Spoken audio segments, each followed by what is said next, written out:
ऐसा गांव जिन्होंने अपना परचम पूरे बिहार में लहराया, एक ऐसा गांव जिसकी तारीफ करते लोग नहीं थक रहे, एक ऐसा गांव जिसकी चर्चा हर जगह हो रही है।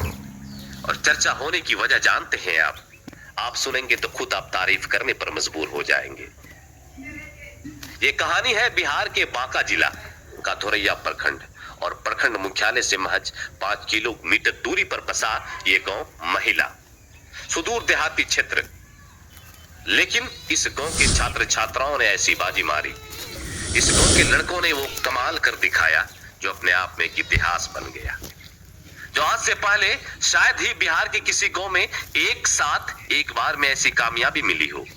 बीपीएससी टीआरई का रिजल्ट जारी होता है। बिहार में शिक्षक भर्ती के लिए बीपीएससी ने जो एग्जाम लिया था उसका चयन का लिस्ट आ गया और उस लिस्ट में एक ही गांव के 42 स्टूडेंट्स पास हो गए, क्वालिफाइड हो गए, उन्हें चयन कर लिया गया शिक्षक बनने के लिए। अब आप सोचिए, आज के इस बेरोजगारी के आलम में जब लोग एक एक नौकरी को तरस रहे हैं तो उस गांव के अंदर 42 स्टूडेंट एक साथ क्वालिफाइड करते हैं तो उस गांव में खुशी का आलम क्या होगा। रात के लगभग 9 बज रहे थे, जैसे रिजल्ट जारी होता है गांव में खुशी की लहर दौड़ पड़ती है। हर वो आंखें डबडबाने लगती हैं जिन्होंने अपने आंखों में सपने संजोए थे, जिनके माँ बाप ने उनके लिए कुछ ख्वाब देखे थे, जो माँ बाप ये चाहते थे कि हमारे बच्चे कामयाब हो, जो माँ बाप ये चाहते थे कि हमारे बेटे शिक्षक बने, हमारी बेटियां अपने रिजल्ट का इंतजार था। रिजल्ट देखने के बाद गांव में जो माहौल था खुशहाली का, एक दूसरे को फोन लगाया जाता है, एक दूसरे को बधाई दी जाती है, लोग एक दूसरे की जानकारी ले रहे थे कि आखिर कौन कौन हमारे गांव से पास हुए। जब सारा रिजल्ट सामने आ जाता है, जब सारे रिजल्ट को कैलकुलेट किया जाता है तो पूरे गांव में खुशी की लहर कि हमारे गांव के एक साथ ऐसे एक दूसरे को मुबारकबाद दे रहे होंगे। उस गांव के वो अभिभावक, वो गार्जियन, वो पिता, वो माता कितने खुश हो रहे होंगे अपने बच्चों की इस कामयाबी पर। हमें भी जैसे ये जानकारी मिली, हमारी टीम आज वहां पहुंची। जैसे ही हम गांव में इंटर करते हैं तो पता चलता है कि गांव के सभी छात्र छात्राएं अपनी डॉक्यूमेंट वेरिफिकेशन के लिए, काउंसलिंग के लिए जिस जिस जिले से उनका बुलावा आया, जहां जहां उन्हें सेलेक्ट किया गया है वो वहां के लिए निकल चुके हैं। कोई बांका जिला गया है, कोई भागलपुर जिला गए हैं, कोई जमुई गए हैं, कोई खगड़िया गए हैं, कोई बेगूसराय गए हैं। उन 42 में से 41 स्टूडेंट उस गांव से अपनी काउंसलिंग के लिए जा चुके थे। हमारी टीम अब वापस आने ही वाली थी कि हमें पता चला उस 42 में से एक स्टूडेंट अभी गांव में है और वो दिव्यांग है, पैर से माजूर है। हम आनन फानन उनके पास पहुंचे कि नहीं, हमें मिलना चाहिए और उनकी प्रतिक्रिया लेनी चाहिए, क्योंकि ये उस गांव के छात्र हैं जिन्होंने पूरे बिहार में एक हिस्ट्री क्रिएट कर दी है, एक इतिहास बना दिया है। चलिए उनसे जाकर मिला जाए। मिलने के बाद वो क्या बोलते हैं आप सुनिए। कैसे? ठीक है, रिजल्ट आ गया? हाँ रिजल्ट तो आ गया। क्या है आपका रिजल्ट? रिजल्ट मेरा क्वालिफाई हुआ है। क्वालिफाई हो गया। कितनी खुशी है मुर्तजा भाई आप? बताएं। चेहरे की मुस्कान तो बहुत कुछ बयां कर रही है, लेकिन फिर भी बताएं कितने खुश हैं आप, कितनी मेहनत करनी पड़ी, कितना? नहीं, खुशी तो सफल होने के बाद तो खुशी मिलवे करता है ना।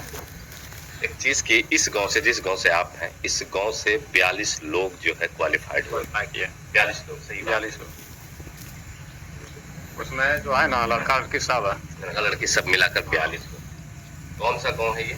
महिला। कौन से जिले का गांव? बांका जिला हुआ। बांका जिले का धोरैया प्रखंड का महिला गांव। हमें लगता है कि बिहार का इकलौता ऐसा गांव होगा जो एक गांव से 42 छात्र बीपीएससी में जो 1 to 5 का रिजल्ट आया, कल चयन का लिस्ट आया, उसमें से इस गांव के 42, उसी में से एक मुर्तजा। बाकी इनके गांव के सारे लड़के काउंसलिंग में जा चुके हैं। आप क्यों नहीं गए? हमको जो है ना कन्फर्म पता नहीं चला, इसलिए हम नहीं जा पाए। कहाँ, किस डिस्ट्रिक्ट में जाना है? हमको खगड़िया जाना है। खगड़िया जाना है। खगड़िया जाने वाले हैं ये, अब निकलेंगे अपनी काउंसलिंग के लिए। बाकी गांव के सभी लड़के जो है निकल चुके हैं अपने अपने डिस्ट्रिक्ट। और ऐसी बात नहीं कि सिर्फ अपने डिस्ट्रिक्ट में, पूरे बिहार के हर एक जिले में यहाँ के लड़कों ने, मतलब कि चाहे जमुई हो, खगड़िया हो, बेगूसराय हो, भागलपुर हो, बांका हो, नवादा हो, हर एक डिस्ट्रिक्ट में यहाँ के लड़के जाकर काउंसलिंग अपना करवा रहे हैं। सभी जगह की लिस्ट में नाम आया। फिर हमें मुलाकात होती है उसी गांव के एक और आदमी अहद साहब से, जो कि पेशे से सरकारी मुलाजिम है और उनसे बात करने पर, उनकी प्रतिक्रिया सुनने पर लगता है कि नहीं, ये गांव एजुकेशन के प्रति कितना समर्पित है, ये गांव शिक्षा के प्रति कितना डेडिकेशन है इनके अंदर, यहाँ के छात्र छात्राओं के अंदर। भले ही ये देहात है, भले ही सुदूर देहाती क्षेत्र है, लेकिन एजुकेशन के महत्व को जानते हैं, एजुकेशन हासिल करना जानते हैं और अपने लक्ष्य को भेदना भी जानते हैं कि हमें जिस लक्ष्य तक जाना है उसके लिए क्या कुछ तैयारियां करनी है, और तैयारी कर कर छात्र सफल भी होते हैं। उस गांव में बिल्कुल खुशी व्याप्त है, उस गांव में खुशी का माहौल है। सभी छात्र छात्राएं तो जा चुके थे, लेकिन हमें जो लोग मिले हमने उनसे बात करने की कोशिश की। मुबारकबाद है ऐसे गांव वालों को, ऐसे गांव के छात्र छात्राओं को जिन्होंने एक एग्जाम्पल सेट किया दूसरे छात्र छात्राओं के लिए, जिस गांव वालों ने एक एग्जाम्पल सेट किया दूसरे गांव के लिए कि उस गांव की इस कामयाबी से आने वाले दिनों में, आने वाले वक्त में दूसरे गांव के भी छात्र छात्राएं एक प्रेरणा लेंगे, एक मोटिवेशन लेंगे, और लोग चर्चा करेंगे इसी तरह से कि एक गांव ऐसा भी है हमारे बिहार के बांका जिला में जहां से 42 स्टूडेंट्स एक बार में नौकरी लेने जा रहे हैं, जहां पर 42 छात्र छात्राओं की नौकरी एक बार में लग रही है।